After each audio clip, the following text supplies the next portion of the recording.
Who's ready? I know I am. We were at the bookstore after talking about the fucking entity or whatever. Hello again, esteemed officer, and welcome to Crime Red. Yeah. What else do we still have to do? Find Morel. Smoker on the balcony. Get his boots. Find all the armor. Reality. Sing karaoke. Find a way into the secret Whirling in Rags passage. Find out who made the call. Send it to processing.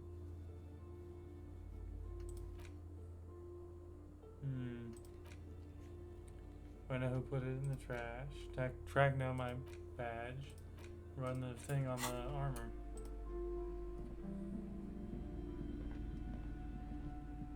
Hi, Ace Detective.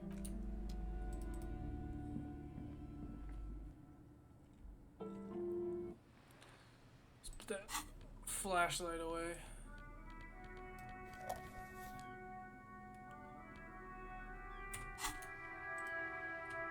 And we don't need to be collecting tear or tare or whatever.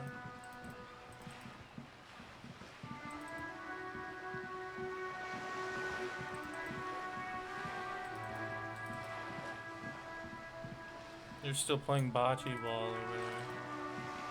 I think it's just called balls though, it's not called bocce.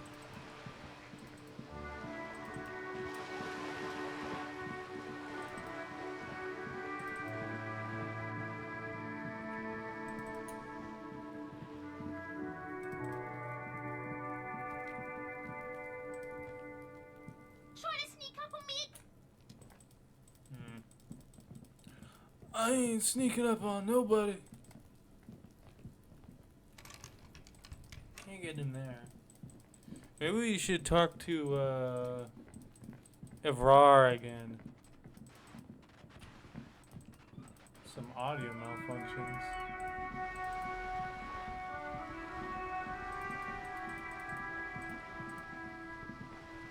You're back. Good. What can I help you with? Ooh, tell me about Wild Pines. What we do? I'm afraid I don't speak for Wild Pines as a whole. It's a giant undertaking. There was a touch of discomfort there.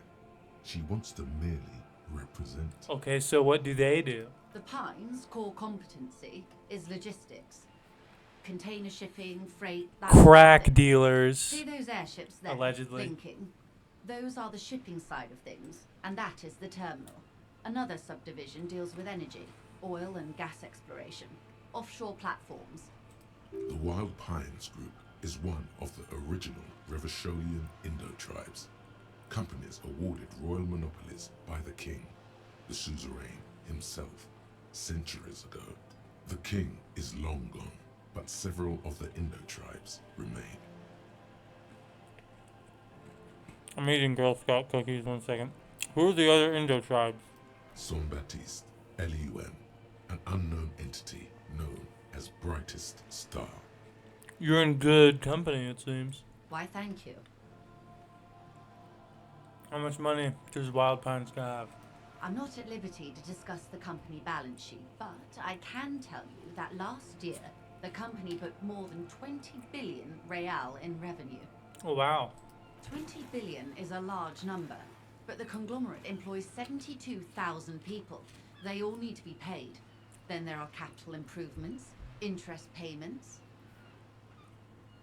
It says I am a leader on my Girl Scout cookie. I shall use this inspiration to find out the mystery. A conglomerate the Of size this of game. the Wild Pines is like a shark.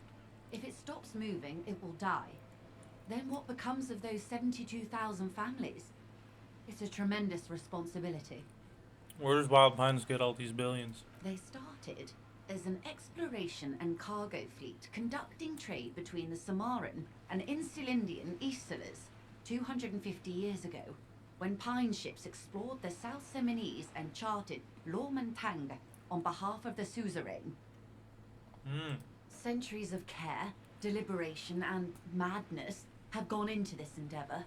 Vessels pass through the Great Unrest to re-emerge with apricots in tow. The logic of the system is totalizing. It's taken everything from its employees to build it. It probably helps to start out with a royal monopoly. You know more than you let on. Certainly it helped, but most of the original Indo tribes have failed, or been absorbed. To survive, Wild Pines had to grow and adapt. No suzerain did that. What does such a huge system want with a place like this? You mean aside from being the terminal's legal owners, who are responsible for moving 8% of the world's cargo? 8% of all cargo in the world, that's quite the endeavor indeed. There are no minor cogs in the system. Each terminal must be accounted for, lest the entire system break. Every hiccup in such a system means thousands lose their jobs, the world over. I'm here to assure that doesn't happen. Suez Canal moment. With your help, hopefully, says her warm tone. What can you tell me about this strike? Everything. Right up to, but not including, trade secrets. Alright, what's your role? I believe the official title is Senior Labour Negotiator. In practice, I'm a grocery clerk. I relay the union's demands to Wild Pines and return with Wild Pines' counteroffer. And how are the talks going? They're not. That's the problem. The union stopped all negotiations a week ago, after that awful lynching took place. Now they won't even let me into the harbour. There's a 2-meter-20 racist behemoth blocking the gates. Oh, you mean Measurehead. Yes, Jean-Luc Measurehead. How were the talks going before the lynching? Let's say I was not making the kind of progress I'd hoped for when I first arrived. And when did you first arrive? I arrived 3 weeks ago. Yes, in the middle of February. The bay was still partially frozen then. I prefer to do these things on site, like the RCM. But the strike began in December. He looks at his notes. I wasn't the original negotiator here. I took over after Mr. Gaumont hit a wall with Mr. Clare, the union boss. Mr. Clare refused to speak with Gaumont despite concessions he granted the union in prior negotiations. This isn't the first time the union has gone on strike. Heavens no.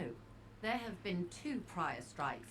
Both times the union won significant concessions, including overtime pay and a medical plan. This time their demands are more, I guess you could say, aggressive. Ludicrous, even. It's meant. What's happened to this Gaumont? Mr. Clare told him to... how did he put it? She pauses to compose herself. Fuck off, midget.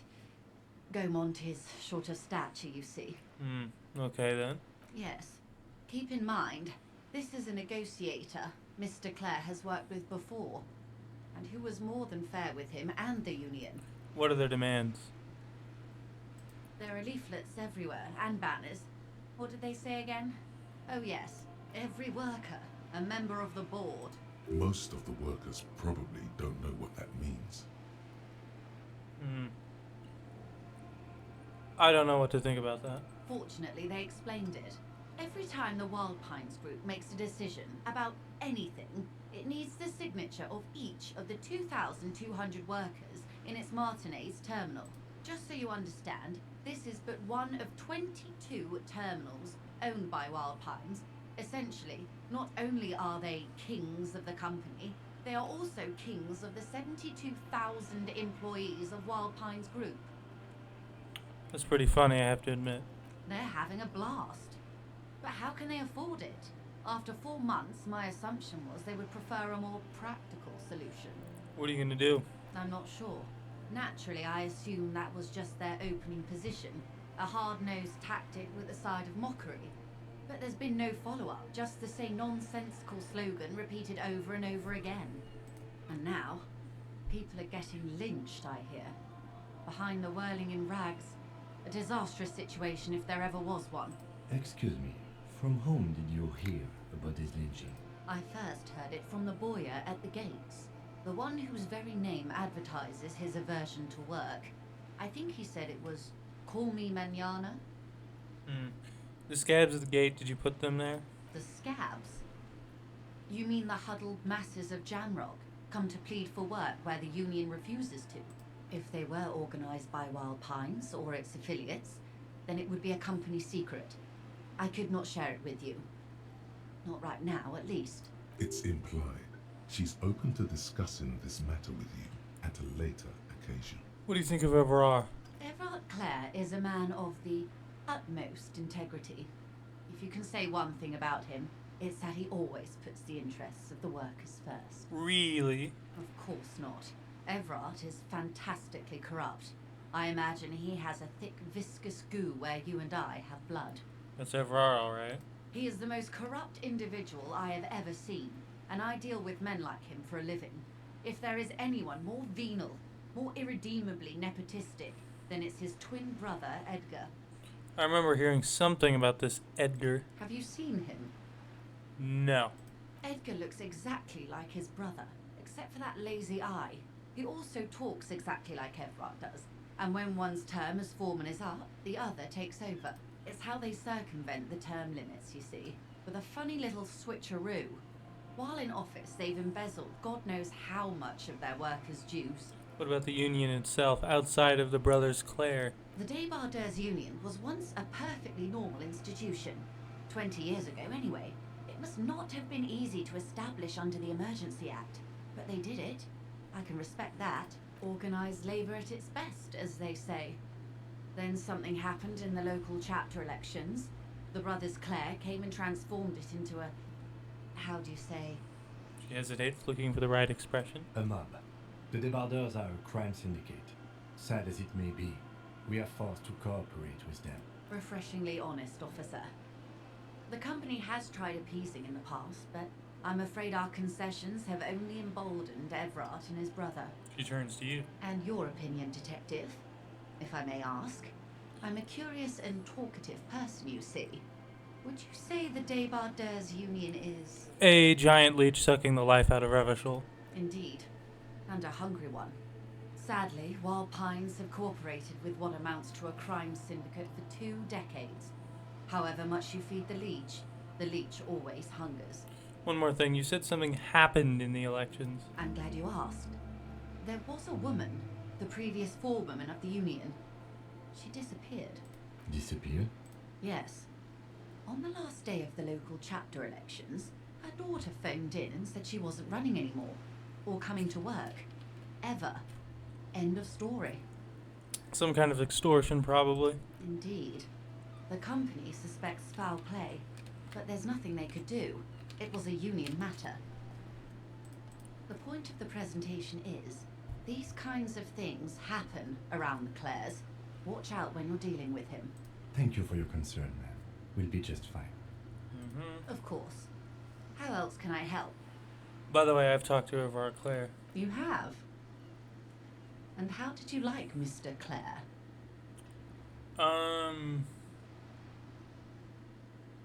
It's not really important if I liked him, I'm just doing my job. Of course, detective. Excuse me for implying otherwise. The RCM does not pick sides in this. I hope it doesn't come off any other way. Of course. And I don't expect you to share anything he told you with me. I'm not a corrupt verm myself. However, if you felt like discussing something, how could I stop you? Are we not human? Are we not curious? I in do your love own gossiping. mistake? It's only natural. We would only be gossiping. Intellectually speaking, it would be quite interesting to hear what she has to say about these things. Tell her she'll like you for it. Yes, your disgusting necktie agrees completely. Let's gossip. Mr. Everard is helping me find my gun. Oh. That's so helpful of him. The lieutenant looks at you, and you can swear his jaw muscle is trembling. Unconventional police officers sometimes lose their guns. They then go around and tell people about this to gauge their reactions. It's all part of detecting. Incredible. Simply incredible. And how is it going? Has this detecting produced a gun? He says it's almost ready to be found soon. Did he now? Well, then it should be any day now. Unless, of course, he's lying to you. Anyway, was there anything else you've heard? Of course, detective. Should something come up later down the road? Don't be afraid to drop by for a chat. Until then, is there anything I can help you with? You seem smart, and I need someone to give me a lowdown on this reality we're in. This reality? I'm having related medical episode trouble remembering the most basic terms of reality. Ah, yes. The episode. Sounds like an acute case of encephalopathy now that I think of it. She puts down her thermal cup and looks at you. Don't be phased, madame. He functions perfectly well. He only needs a lowdown on all of reality. We may be here a while then. Ask away, officer. I'll help however I can. All right, we're in. I know these all look good, but begin with the first, okay? Where are we? We're in Martinez, baby. Baby. A casual term of endearment popular among the 50-plus crowd. It's a disco holdover, pay it no heed. I'm a disco holdover myself. Aren't we all? She refers to your corresponding ages. And what is Martinez? Martinez is a district of Revachol. A very small district tucked away near the industrial harbour. North of the 881 and Jamrock. You would be excused for not knowing about it. Unimportant, they say. Forgotten, even. Shelled to smithereens during the Revolution. It has its charms, just not this time of year. Tell me more about Martinez. I'm not a good ambassador. I've only been here once before, as a teenager. Not a lot has changed. There are ruins, a terminal, fishing boats, reeds, boys with boxy shoulders. This place used to be a province, a workers' resort before the city swallowed it and the artillery did its work. The reeds are the real star of the show here now. The further down the coast, the wilder it gets. You mentioned a sea. What sea is this? It's not really a sea, it's the Bay of Revachol. And the bay feeds into the ocean. Are we near the ocean? Yes. We're on an island in an ocean, the world's largest body of water, the Insulindic. Known to the early Revacholians as Les Immensités Bleues, the blue immensities, vast, lukewarm and unknowable, flowing in and out of sight. What's the name of this island? Caillou. Imagine a pebble. A smoothed over pebble amidst a great blue sea, misshapen, cracked. The cracks are the river Esperance. We're in the delta of this river on the 6th branch, the Martinez distributary. It is clear this pebble is of enormous value to her and to humanity at large. Okay, that's Martinez. What's Revachol? Revachol? Revachol is what you call a city. What kind of a city is Revachol? Great kind. As if it's self-explanatory, beyond patriotism, a fact. What makes Revachol great? History detective. They built this city to resolve history. Our part in it, at least. Our centuries. Hold on. The 15th Indo tribe, what does that give me?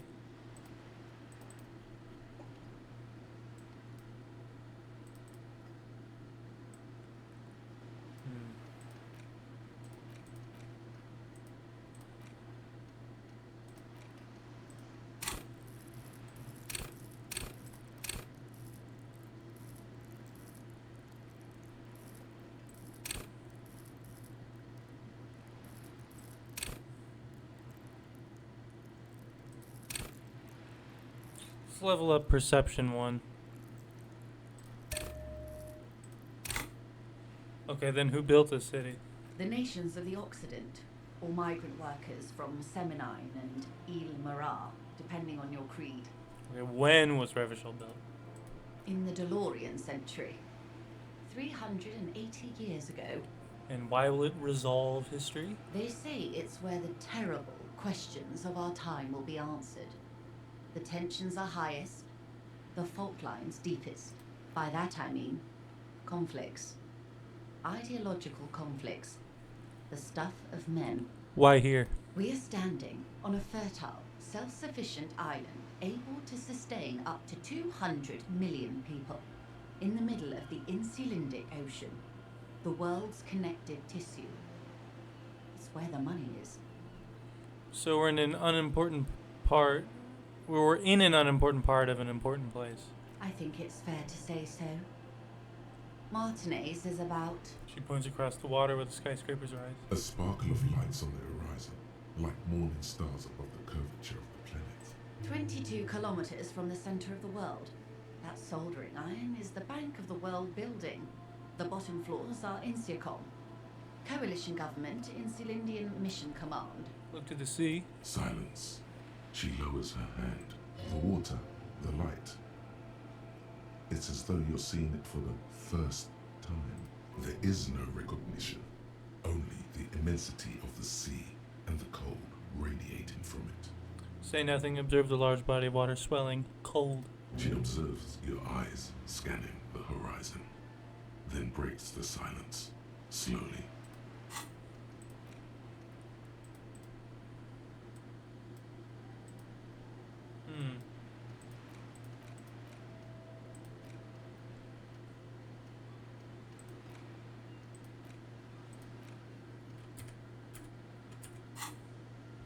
This is one thought you need to complete. Where are you? Was there something else you wanted to know? I remember something about a lowdown. This has been informative. Thank you, man. I'm sure my memory-impaired partner has many more questions to ask, about even more fundamental aspects of reality. Might I suggest not asking them all right now? Messier will be here later too, and tomorrow. Isn't that true, ma'am? Absolutely. My commitment here is long-term. You're right, I'll continue later. It's better not to eat all your candy at once. Indeed.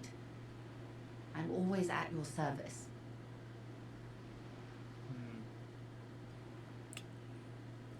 What is, think of something close to you. 6 kilometers southwest in the Valley of Dogs.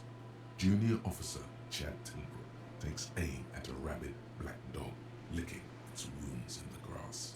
To his left, his partner, Emil Mullins, whispers, "You heard what happened to Tequila Sunset in Martinez?" "Yes, he lost his mind," Tilbrook answers, fingers on the trigger. "Don't worry, Emil." He pulls it out slowly. Slowly now. He'll find it again. We always do. What am I? You? You're an officer of the RCM. The Revachol Citizens Militia? Preciso Mundo. And good, what is the Revachol Citizens Militia?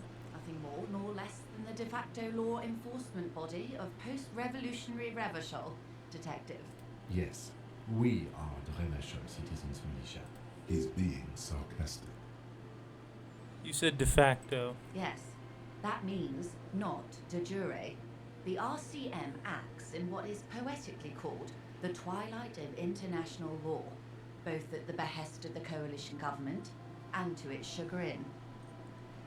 What do you mean? The RCM's responsibilities are defined by the Emergency, Wayfarer and Aliments Acts through pieces of legislation keeping the city in a, let's be honest, laissez-faire stasis to the benefit of foreign capital. All three are good to know when we are out policing.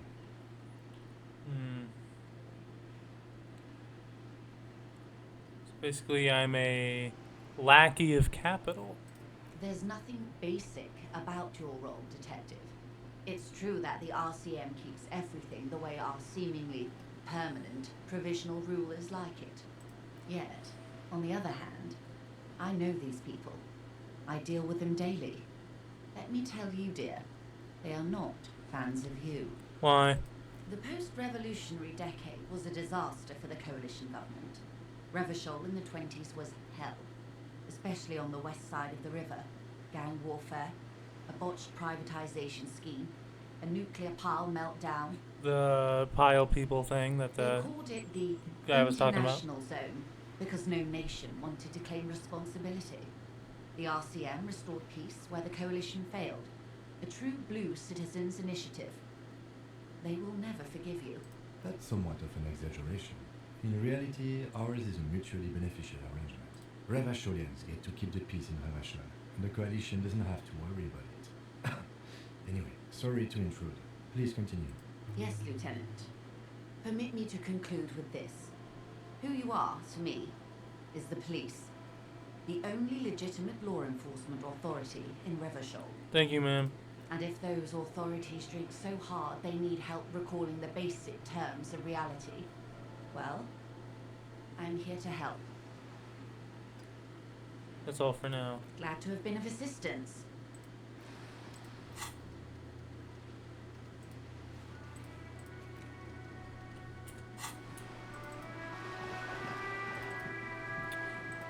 That was enlightening.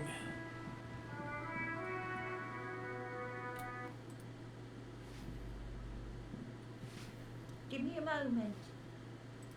Ask away, policeman. Do you know who lived in the foreclosed apartment? The hell am I supposed to know? Another nut job, I assume. Why is there a hole in the wall in the abandoned apartment? Some lunatic lost his mind. All kinds of morons pass through these holes. With how small these rooms are, wouldn't you want to break the wall down? Is one of the residents on a vacation? Their mailbox is overflowing. People come and go. I don't keep an eye on everyone. They probably just moved or died, hopefully somewhere else. Who lives in apartment number 10? No one lives there.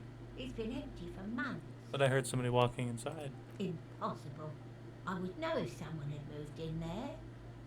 She pauses, eyeing the hallway. Maybe it's those countercultural people again. Breaking into a house like it's a public space. You're a policeman. Be good and take a look, will you? Sure. Great. Young people. They're worse than rats. You know, always littering the hallways with trinkets and empty beer cans. Who lives behind the padlocked door? Oh, that one is a scientist.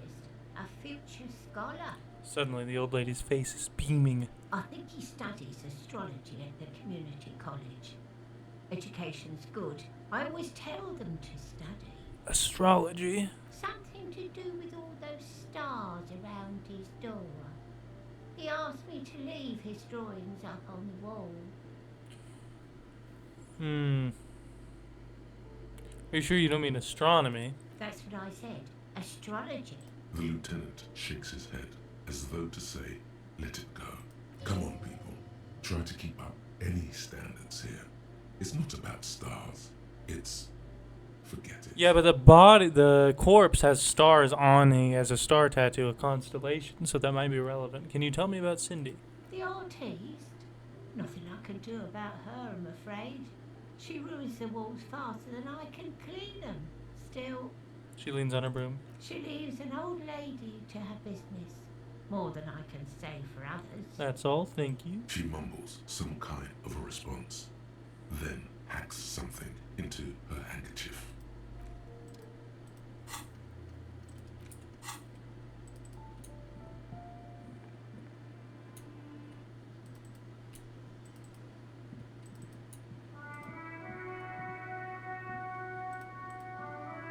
Hello again, officers.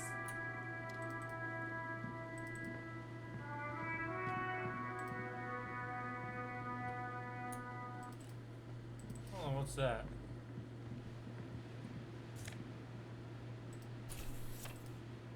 "16 days of coldest April."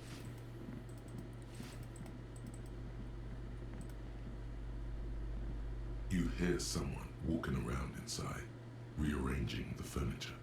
The number on the panel says 10. Knock. The walking stops abruptly, but no one comes to the door. You can feel tension on the other side. Sounded like a woman. A woman's shoes. Knock again. A poor communard from the looks of it. The room is barely bigger than a closet.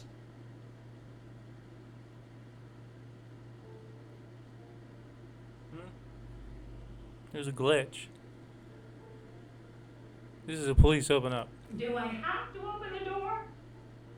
You hear the clacking of heels again as the other side walks right up to the door. Her tone is now greeting, getting a defensive edge. Do you have a warrant? I'm not obligated to open the door if you don't have a warrant. Let's go. We don't have a reason to get inside that apartment. It's generally easier to do things if you have literally any reason. This apartment is supposed to be empty. Did you break in here? Excuse me? Of course not. You have plenty of reason to enter. Are you cooking morphine in there? Oh, come on. Well, that was easy. That was smart.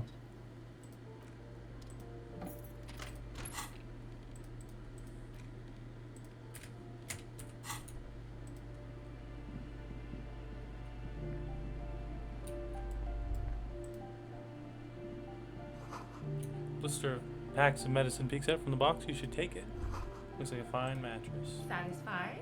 My name is Marielle Charpentier, and I'm an agent with Martinez Realty Associates. I am not breaking in, as I have every right to be here. The keys, see? She jingles a set of keys in her hand. Her voice is really cheerful, despite her obviously hating you. Do you want to see my ID as well? You can't legally ask for it, but why not? Want to see my residence permit too? She fumbles through her purse, fishing out a light, paper-clad passport.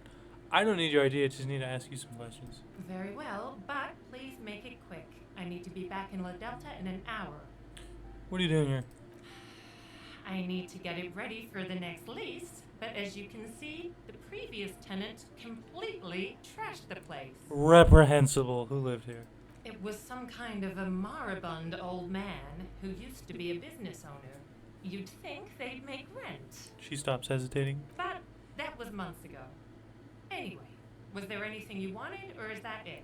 I'm in a hurry. Who lived in the foreclosed apartment down the hallway? Oh, that's another huge mess. The former tenant owes us 3 months of rent. 3. We closed the apartment and You can planned hear on like auctioning the off smile valuables, in her but- teeth and the anger. And again, I have no idea how stupid mistakes like this can even happen. But Ron, when he came to close the door, didn't close the neighboring door. And there's a hole in the wall. A hole in the wall. Can you believe it? And then the tenant ran off with his stuff. He's gone. The money's gone. Just like that. She snaps her fingers. The sum must have been puny.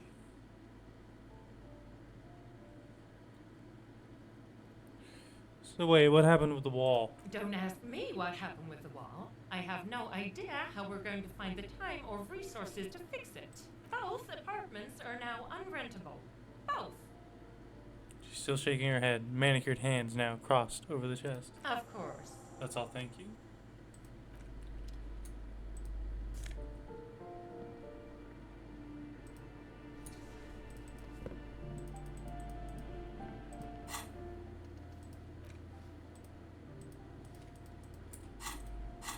Shoes.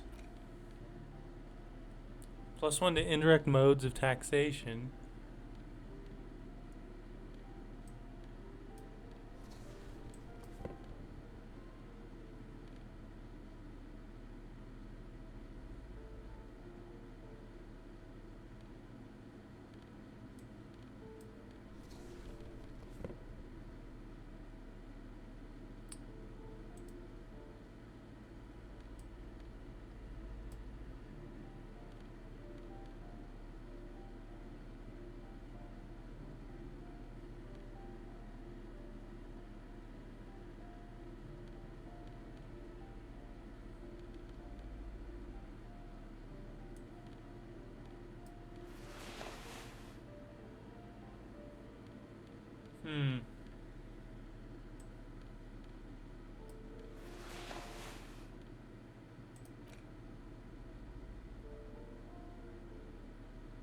Piss-soaked, cum-stained party pants? No, thank you. I think I'll wear the black shoes. The luxury of fine things. Just look at those black monk strips. After spending an entire day hustling, who's to say that you didn't deserve a pair of ridiculously expensive shoes on your tired feet? Right, beautiful things do make people happy. Beautiful things give you a rush. It's power. Crafting your style, draping your flesh in silk and leather, deciding how to present yourself to the world. Remember, when they come to take it away from you, you worked for those shoes. Whether you like it or not, wearing these shoes has made you more liberal, ultra liberal. They're either a gateway drug or a booster pack to get you deeper into free market ideology. Are those her shoes that I just took? Whatever, she doesn't need them. She's rich. She's a landlord.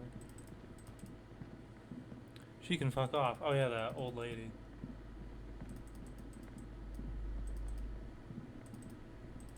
I just took the green shoes off because I don't want any negative bonuses. Give me a moment. I didn't find any counterculture people in apartment number 10. It was just a real estate agent setting up the room for new tenants. I see. I hope some good people are finally going to move in. This place needs them.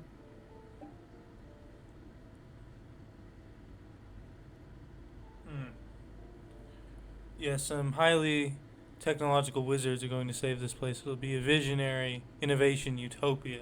Oh, I do like wizards, and people like that in general.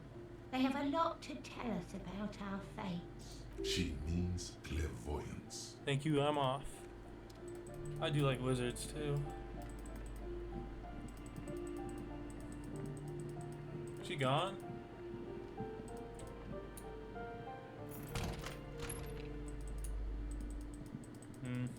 The drugs. The drugs in the room. We don't use drugs though, we're sober. Curtains shift just a little. Somebody's watching from within. Huh. If somebody's watching... we don't need to go talk to them, I guess.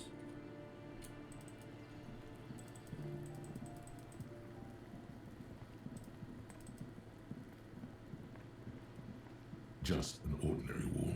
Nothing to see here. Why am I looking at this wall? Because you see it, finally. This wall is sublime. Look at it.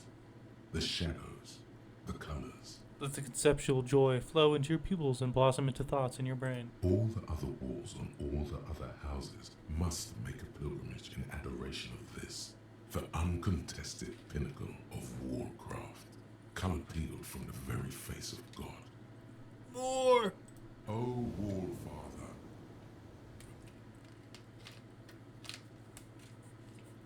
Kim, I must paint this wall, add even more beauty to it. Huh? He sounds tired of it all. Cindy the Scout has all the necessary materials. Talk to her.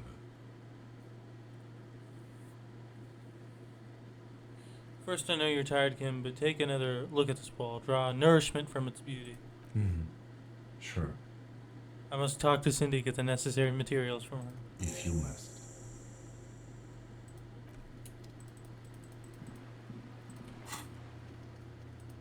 Yeah. Fuck doing murders. I gotta go. Or not doing investigating murders. I gotta go be an artist real quick.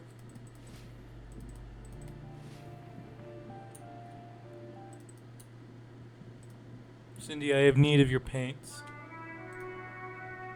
Hello again, officers. Cindy, I need some paint in your brush too. What for? It's for art. It's for art, okay? Well, if it's for art, but what kind of art are we talking about? Everything is sad and shit. We need to make it okay. Just give me the brush.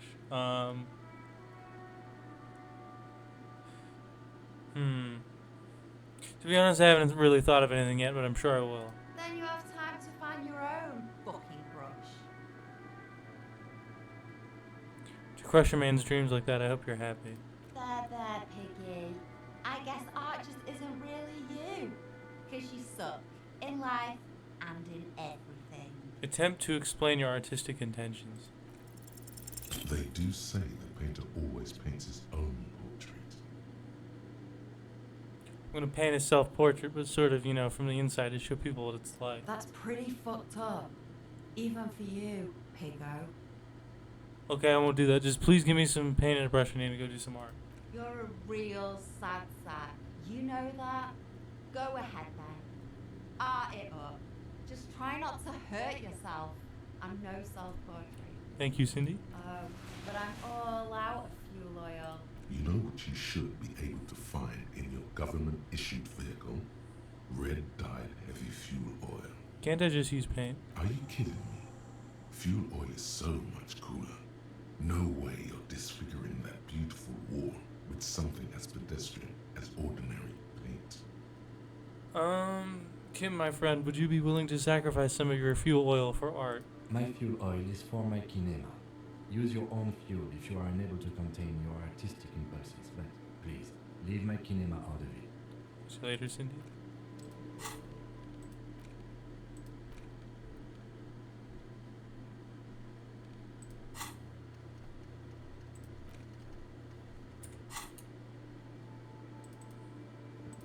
Maybe she has some in here.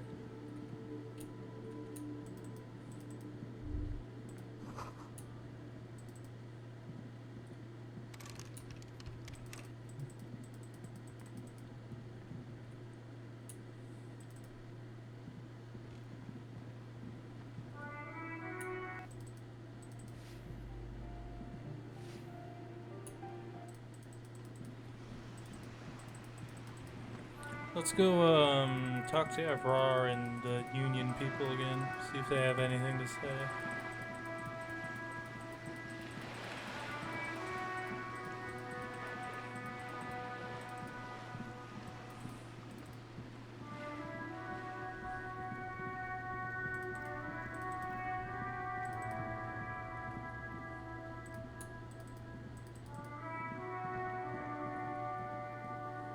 The tracks are as they have ever been. A bit more worn, perhaps.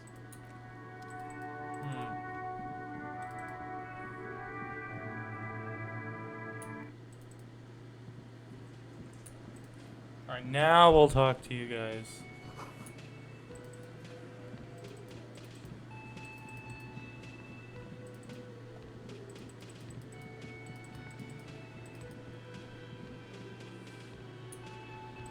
Yeah, we need to talk to Evrar, I forgot, for half a second.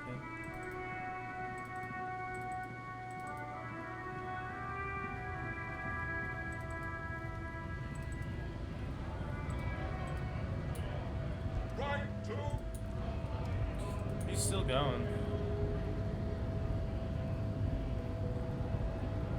What am I wondering, man?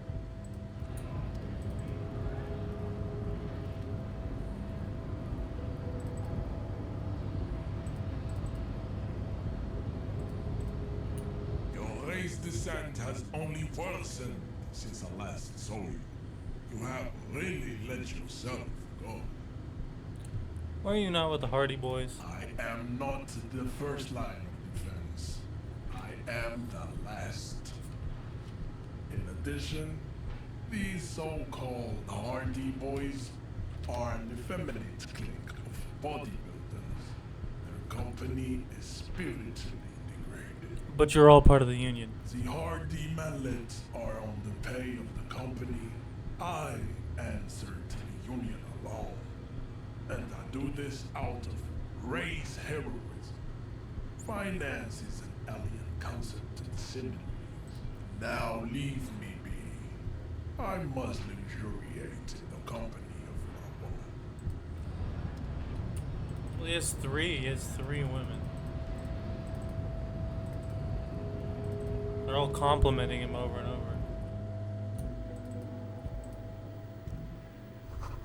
A giant aspirin on the pillow and a patter of coffee rings on the armrest. Somebody is habitually chilling next to the radio. The file cabinet stands steady as ever. Hundreds, and the same that you already went to draw. So, an imposing combination of I already did that once, but my save got messed up because I hit the autosave button. But I know that nothing happens.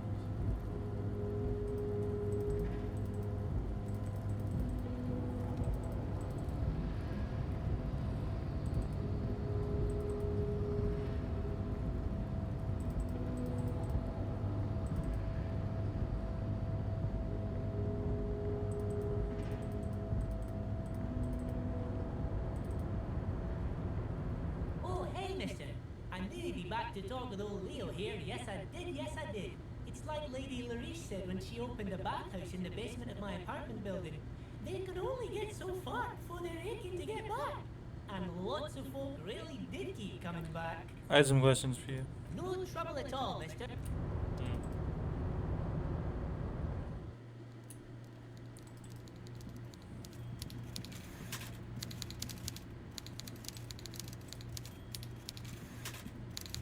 Dr. Bois. A pleasure as always.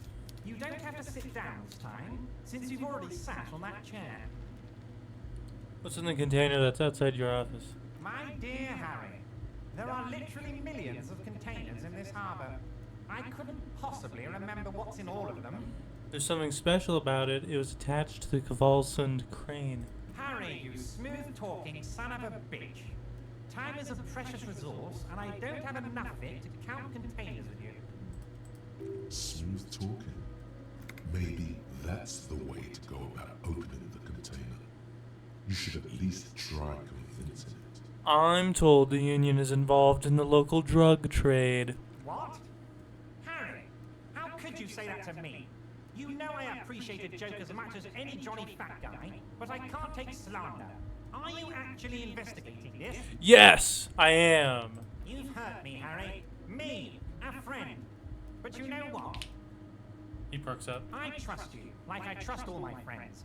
And I know you'll never talk to me about this again, because you don't want to wound me. So do what you want, and let's change the subject. He's hiding his real reaction beneath courtesy. Thank you for your understanding. We will continue to do what we must. You too, Lieutenant. You know, I like you, but you never were my favorite. I'm a Harry guy. I'm Team Harry. None taken. Do we have anything else to do here, Harry? No. I guess we do have to talk to those Union brosifs in the whirling in rags. Well, let me get out my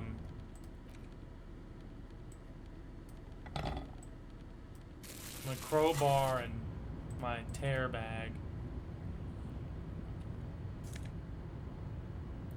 Fallen Ultra Series gloves. Fuck yeah. Electrochemistry, I don't care about that. Half-Life. Actually, what are they? For an ultimate performance efficiency, these Fallen Ultra Series gloves come fingerless and with a grippy pattern covering the palms, making these ideal for quadruple movement or for lifting cargo.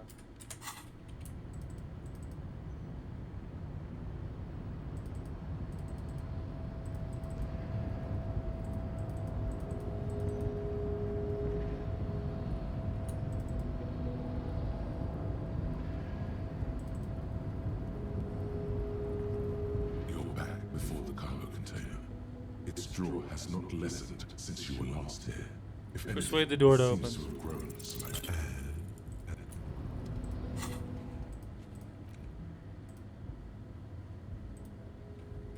Oh, there's still the broken window in my room.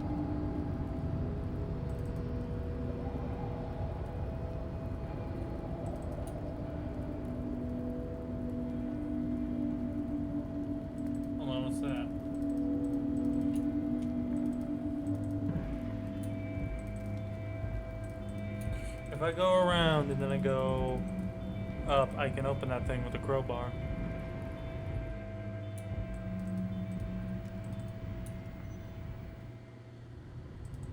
That is what I will do.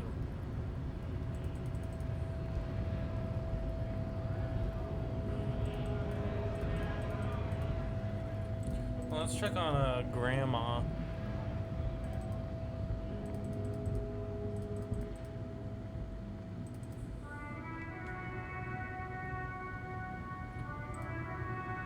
Still. She's still not moved at all. Goddamn. It's been like an entire day.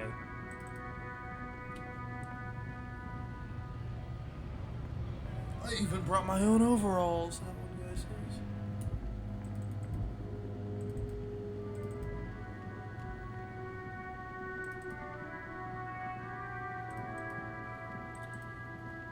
There is a woman at the top of that place, but I don't know how to get there.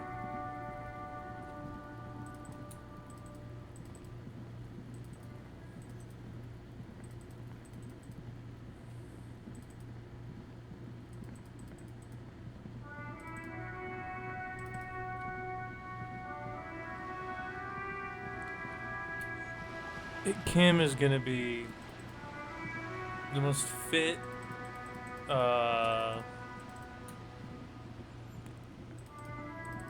He's gonna be shredded by the time we're done jogging everywhere.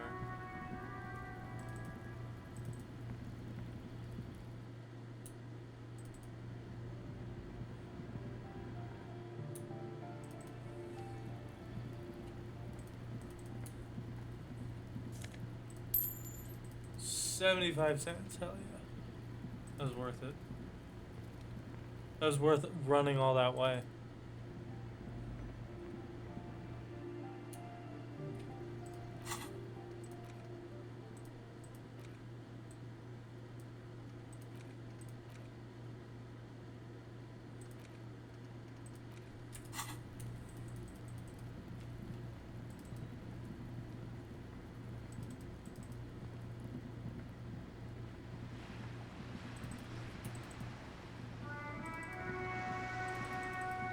Oh, I can open this too.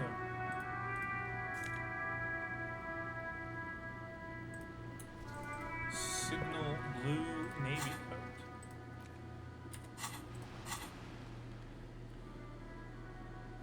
coat. +1 to suggestion. -1 to half-life. Well, what's this? +1, +1.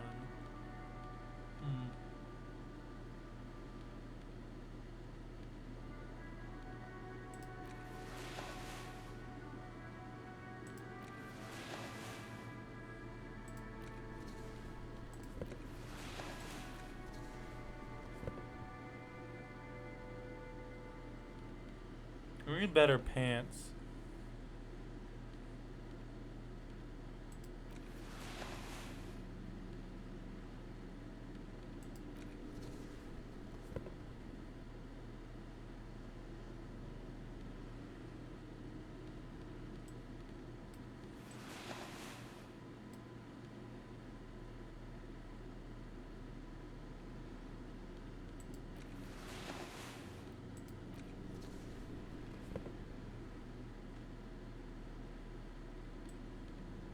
That is a look.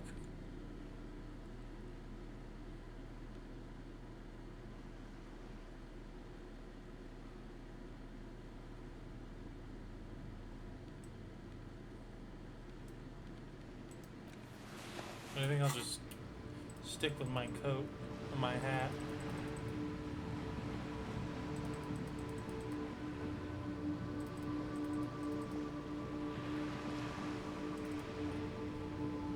Alright, time to go talk to those fellas in the whirling in rags.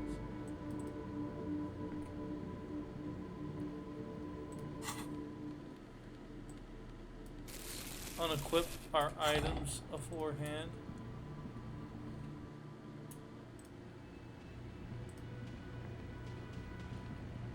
I've got nothing to say to you. What are you gonna do to me? What are we going to do to you? The union isn't going to do anything to you. It is not a crime syndicate. It is a labor organization. Goddamn right it is. If anything, it is the RCM who do things to people. But we digress. Why were you so aggressive? Aggressive? You make your living enforcing violence. These people are just dock workers. Just dock workers. Do dock workers spy on the police? We let you off easy, miss. Yeah. It will happen again. Yeah. Listen, you Morrington lackeys. You're a mob. Damn right. Enforcing the unlawful privatization of Revachol. That's correct. 20 fat men in the Occident are stealing it all. And you're their bodyguard. For sure. Fuck yeah. It's all broad-shouldered man takes a sip of his beer. So ask what you came to ask. Or get back to your commanders. This privatization is not unlawful. It's cool and funny.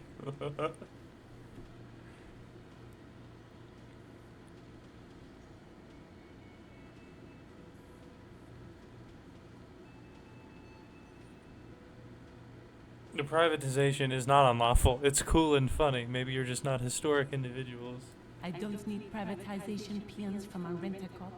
Just do your job, ask your questions, then get out of Martinez. Maybe we'll talk later. Wow, you work hard. I do? Oh, yes. You hustle. You're a provider. It's tough out there, but you keep it real and provide. I guess I do, yeah.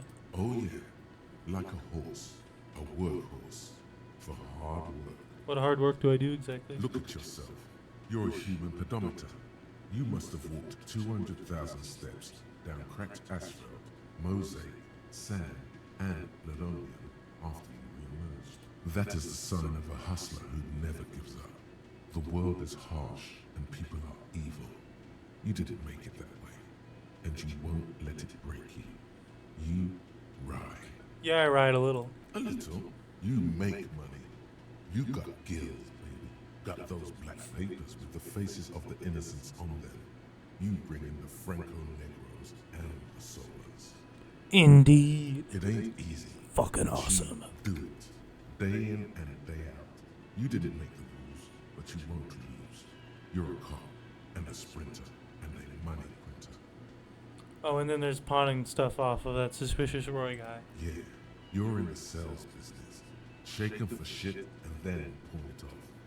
Law officer style. Sure, and I got that giant novelty check from Avrar. Wasn't easy getting that giant novelty check from Everard. Took some ingenuity to get into the harbor, but you got in, and you took that bribe as hard as any cop's taking it. I guess I've made some gills, sure. Sure. And has it been easy? Is life easy?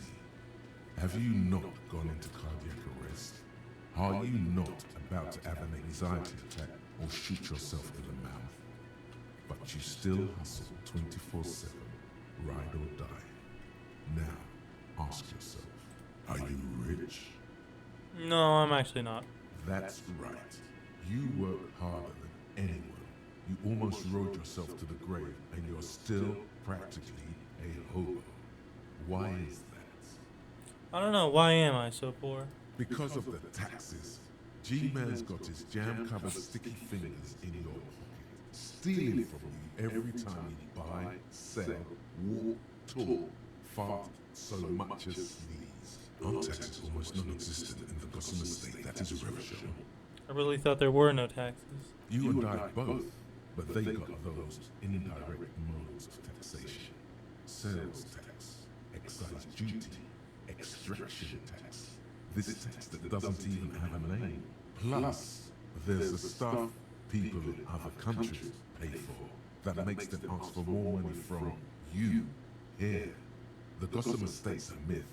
In total, the coalition government is taking 98% of all your money. Are you sure? That seems like a really big number. What are you not sure about?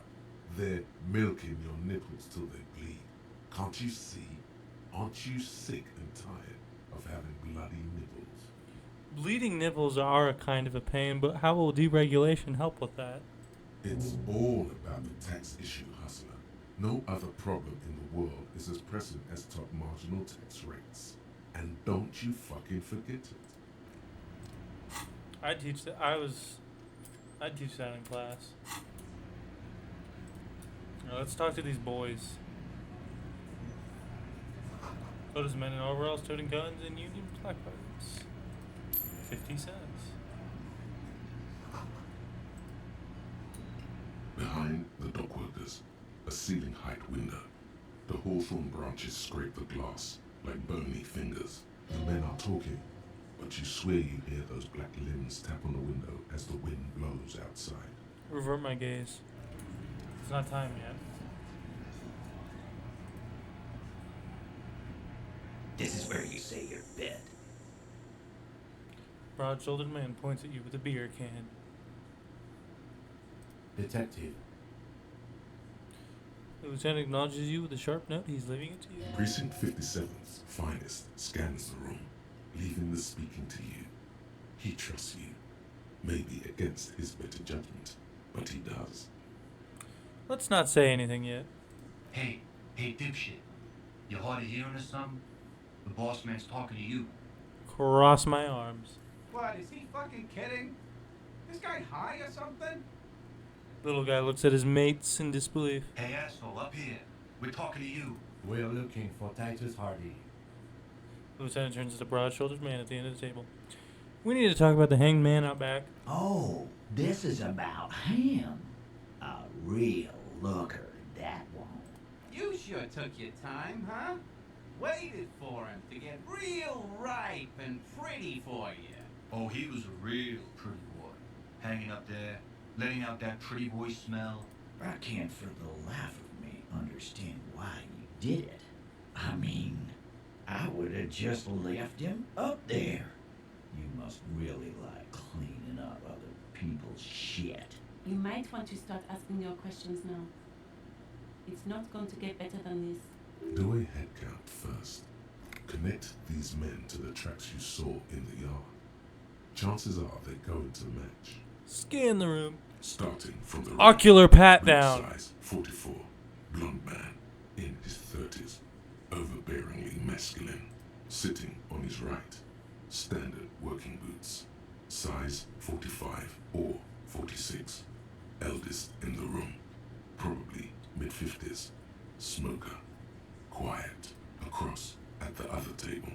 Hobnailed working boots, size 43. Gang tattoos. Miss or Sarah Mauritian in his late 30s, early 40s. He spent his youth in Villa Labos, a housing project in the Jamrock quarter. There were incarcerations, hard to say what else. The ink is fading. And then, standard working boot, steel reinforced toes, size 46. The big dick, wide at the shoulders and lean. BD energy. Rugby cap, fingerless gloves, and numerous scars. A little under 40. The emblem on his vest says Rowing Club. A little patch below it reads T. Hardy, Captain, in the far corner. Standard working boot, steel reinforced toes, size 44. 40-something, non-alcoholic beverage in hand. You squint. Is that a plectrum? Where? On his neck. Forget it. It's not important. Let's call this one the musician. And the little guy? Size 41, with the light step. Not a child, after all. An old man with a rat face, mean, watery eyes, and 2 front teeth missing. In the middle, heaving and wheezing. Big guy. Boot size 46, deep marks. Probably carried the victim over. He alone is 130 kilos. Add the man in armor, and you could easily exceed 220. In conclusion, these 7 are the actors on the crime scene. The footprints were theirs, but there's a discrepancy. One of them is missing. The odd soul. Exactly. You've stood there for about 4 seconds, not saying anything. Hit them with questions. Where's the 8th Hardy?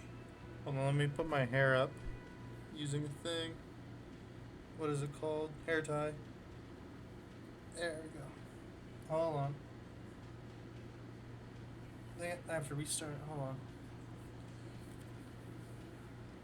Gotta tie my hair back if I'm gonna do some intense detective shit. I don't want to get it in my face.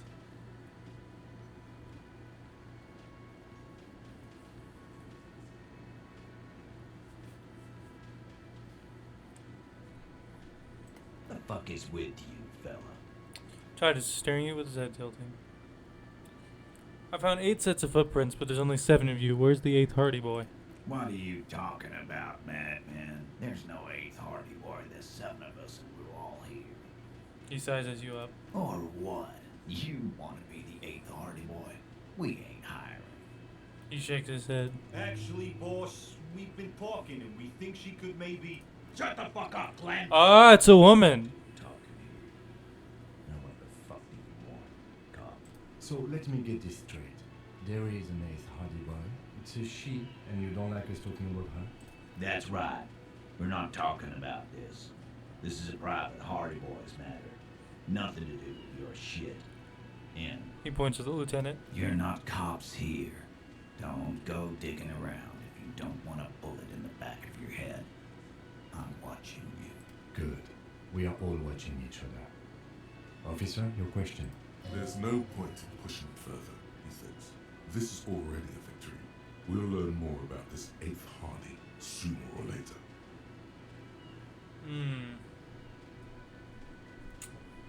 I'm gonna take off now.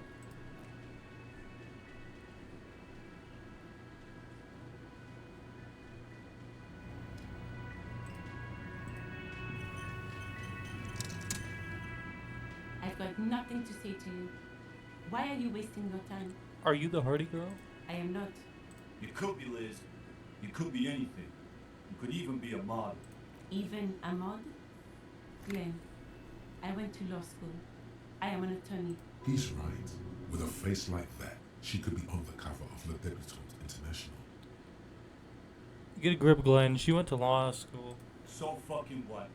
Lots of models are actually really smart people, fuckwad. No, Glenn, they aren't. Her tone is cold and uninvolved. This didn't change her opinion of you. It's not her. She's not a Hardy girl. Definitely. We'll talk later. I think that'll do it for now. It's a good place to leave off, and then we'll investigate who the Hardy girl is. The Hardy boys. Yeah, that'll do it.